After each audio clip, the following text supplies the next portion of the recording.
Okay, so just going to come around here. Okay, so again, this is in a situation where you're comfortable the person can function with moderate load support, not maximal like the rigid tape. So what I do here, there's a couple of little different things you can do based on the foot type, is that you do have to go just past, you do have to go onto the big toe, because as we know, the termination of the windlass is past the metatarsal heads. And so, and that first ray dorsiflexion, Mel's got a bit of a hallux limitus here. That first ray dorsiflexion is responsible for that tightening. And what we need to do is make sure that the tape is functioning through that entirety of the windlass. So when you've got that little top bit there, you just need to get some tape. It doesn't really matter. Doesn't matter what tape it is, but you need to lock that off because the foot gets sweaty and these anchors sometimes are compromised. So we just put a little bit of tape, doesn't matter what tape it is. It's purely holding that down as an anchor. Okay, so from here, what we're trying to do, I want you to come just forward a bit for me, Mel. Yep. So we come along the longitudinal arch and then we sweep around the calcaneum and we come around laterally, and then we do effectively a transverse arch piece as well. So we're covering off both planes of motion. So we flex the foot, flex the arch, pull the tape.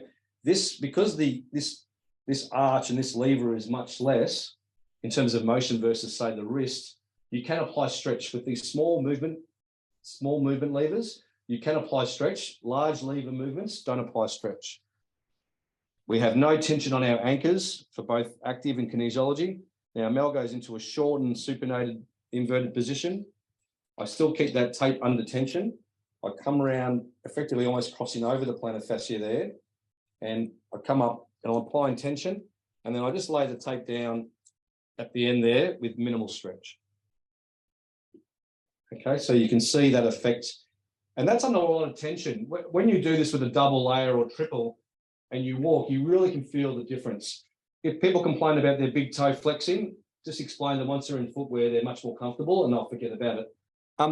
Sometimes with this type of taping technique, if you want more bang for buck and more investment in your tape, you can apply an additional strip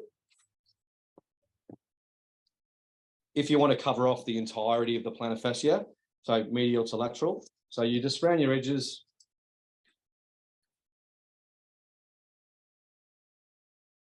Okay, so this doesn't quite cover off all the way up to past the or into the phalanx, but basically just prior. But again, here, if we're covering off the entire, we'll just apply tension through the plantar fascia, and we can, because of the four-way stretch of the tape, it's quite nice in terms of we can stretch that around the Achilles and massage that in. And you might get a little bit of lift there as well, and load absorption through the Achilles as well. And then what you do there is that you make sure that's heat activated, and then you've got this combined option. The other thing you can do quickly is that if you've got a situation where you do have these sort of rotational deficiencies through the foot, so your forefoot, or again, going back to that first ray dysfunction, which I know is a big thing now, is that you can get the tape, and rather than doing the initial technique of along the medial arch, coming around and then going through the transverse, you have the option to have a rotational effect. I won't round the edges just for time. Yeah, take that off. And basically we do the same thing here.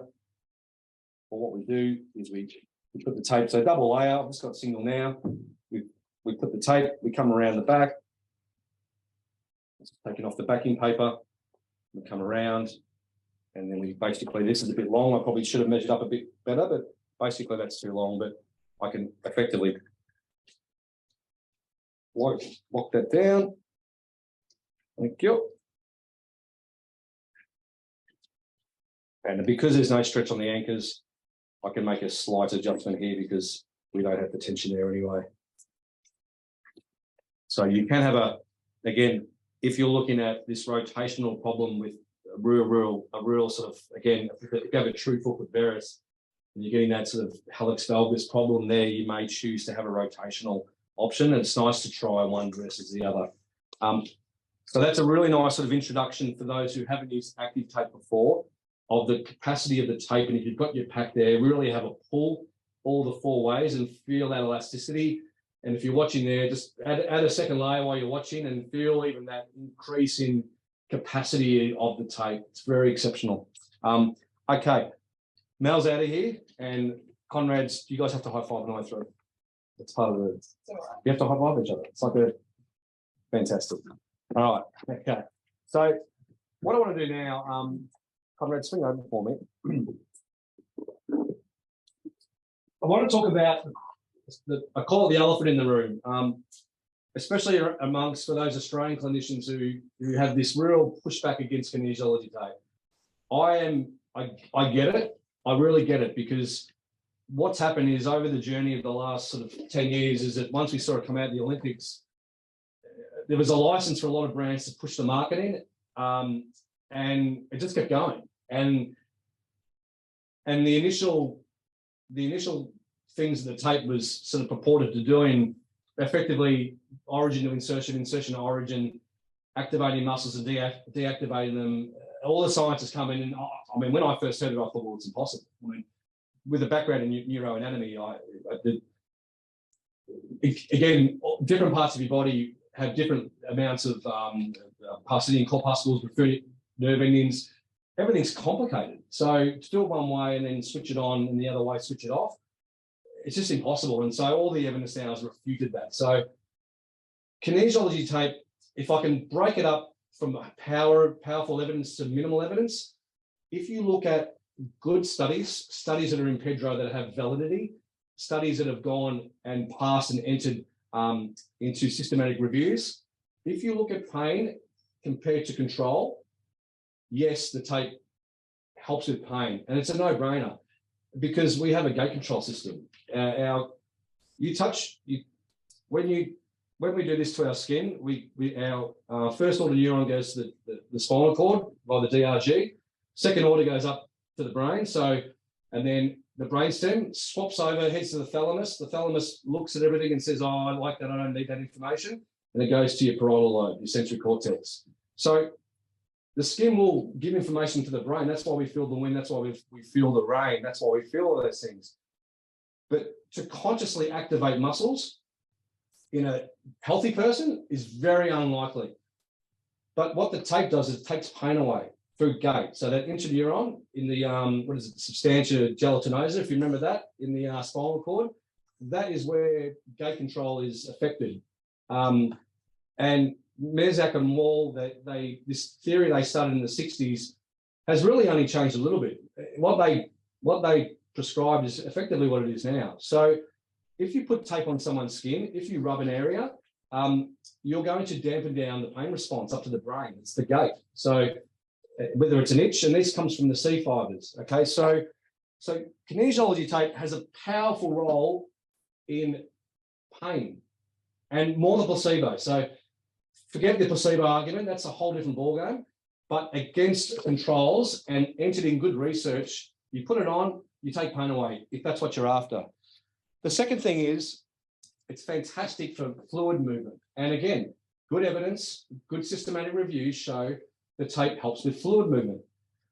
Where it gets a bit less qualified is proprioception and muscle activation. When I hear people say proprioception and they say it off the cuff, I just go, it's so complicated.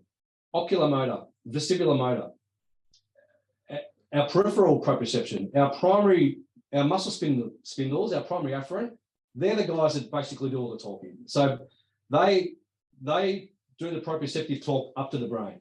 Our joint receptors and our skin is like a backup system. It gives a bit of information, but it's almost backing up the spindles. So proprioception is about joint position and about movement patterns, okay, and being aware of that. If you knock out your cutaneous skin receptors, you're still going to move okay. If you knock out your muscle spindles, you're ataxic. You can't control it. If you put tape on the skin immediately and no muscle spindles, you're still going to be taxic. So you're going to be ataxic. So proprioception is such a complicated thing.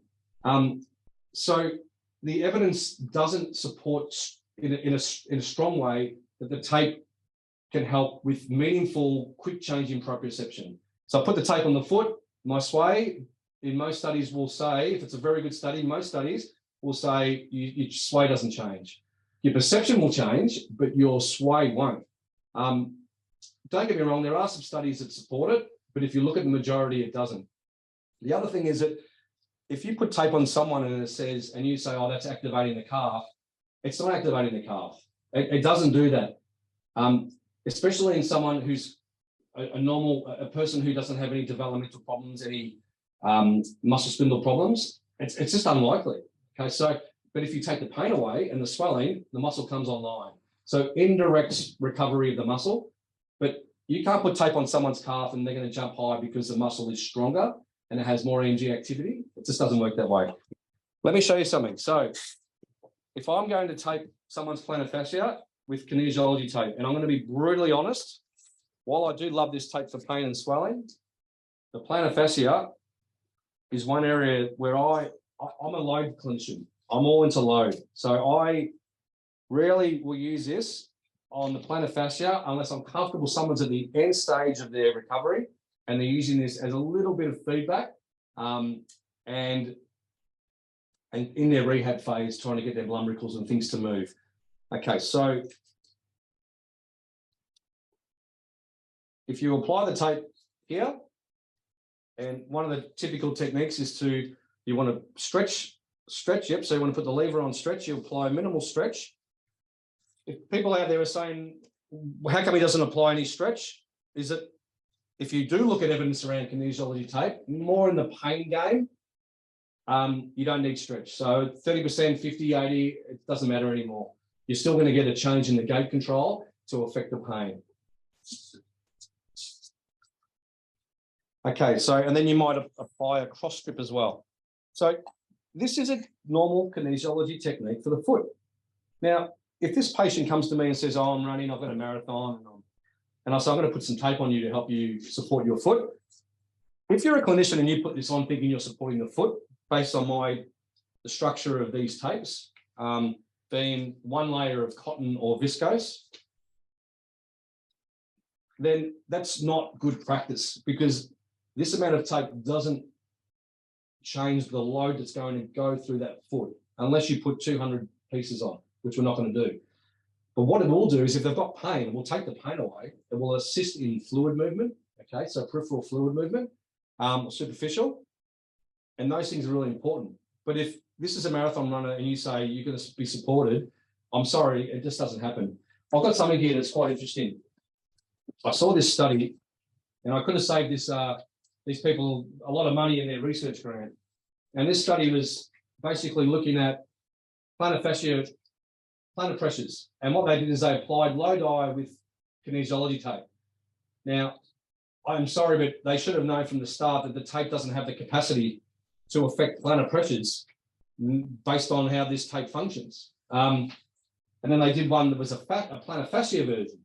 And guess what? No change, nothing, zip, no mechanical changes to the region, no plantar pressure changes. So this tape, good for pain swelling, but in terms of proprioception, very questionable.